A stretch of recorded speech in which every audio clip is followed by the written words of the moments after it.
ইসরায়েলের Tel Aviv শহরে একটি পার্কে ক্ষেপণাস্ত্র ছুড়েছে ইয়েমেন। এতে 11 জন আহত হওয়ার খবর পাওয়া গেছে। তাদের অনেকের অবস্থাই আশঙ্কাজনক। গণমাধ্যমের খবর, ইয়েমেন থেকে ছোড়া একটি ক্ষেপণাস্ত্র ইসরায়েলের শহর তেল আবিবে আঘাত এনেছে। ক্ষেপণাস্ত্রটি তেল আবিবের একটি পাবলিক পার্কে আছড়ে পড়ে। হামলায় অন্তত 11 জন আহত হয়েছেন বলে জানা গেছে।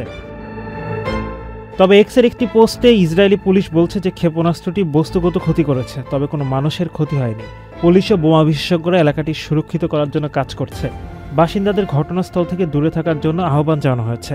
অবিস্ফোরিত বোমা থাকার আশঙ্কায় ঝুঁকি এড়াতে এবং সবার নিরাপত্তা নিশ্চিত করতে নিরাপত্তা কর্তৃপক্ষের নির্দেশনা অনুসরণ করার জন্য তেল আবিববাসীকে বিশেষ নির্দেশনা দেওয়া হয়েছে। এদিকে টাইমস অফ ইসরায়েল জানিয়েছে, ক্ষেপণাস্ত্রটি তেল আবিবের আকাশ সীমায় প্রবেশ করলে সাইরেন বেজে ওঠে, কিন্তু আকাশ প্রতিরক্ষা ব্যবস্থা তা ঠেকাতে ব্যর্থ হয়। ক্ষেপণাস্ত্রটি হুতি ছুড়েছে কিনা তা নিশ্চিত হওয়া যায়নি।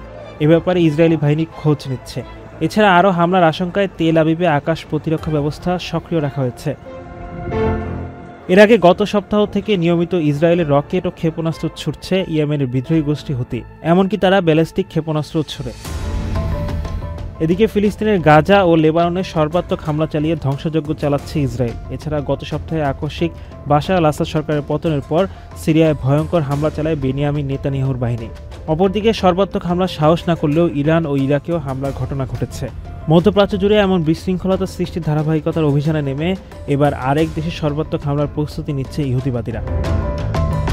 ইসরায়েলের পাবলিক ব্রডকাস্টিং কর্পোরেশন কেএনএন জানিয়েছে, ইসরায়েল ক্রমাগত ক্ষেপণাস্ত্র ও ড্রোন হামলার জবাবে ইয়েমেনের হুতি গোষ্ঠীর বিরুদ্ধে সামরিক অভিযানের প্রস্তুতি নিচ্ছে। ওই দিনের শুরুতে হুতিদের একটি ব্যালিস্টিক ক্ষেপণাস্ত্র এবং একটি ড্রোন নিক্ষেপ করার পরে এ ঘোষণা আসে। ইরানের আঞ্চলিক মিত্রদের সঙ্গে উত্তেজনা বৃদ্ধির অংশ হিসেবে এ পদক্ষেপ বলে জানিয়েছে কেএনএন। ইসরায়েলের সামরিক সূত্র দাবি করছে, সিরিয়ায় ক্ষমতাচ্যুত আসাদ সরকার এবং লেবাননে হিজবুল্লাহ গোষ্ঠীর দুর্বল অবস্থানের কারণে ইরান হুতিদের উপর ভর করছে। হুতিরা সমগ্র ইরানের পক্ষে ইসরায়েলে আক্রমণ করেছে বলে দাবি নেতানিয়াহুর বাহিনীর। তাই হুতিদের ইসরায়েল আক্রমণের আগে ব্যবস্থা নিতে চাইছে ইহুদিবাদীরা।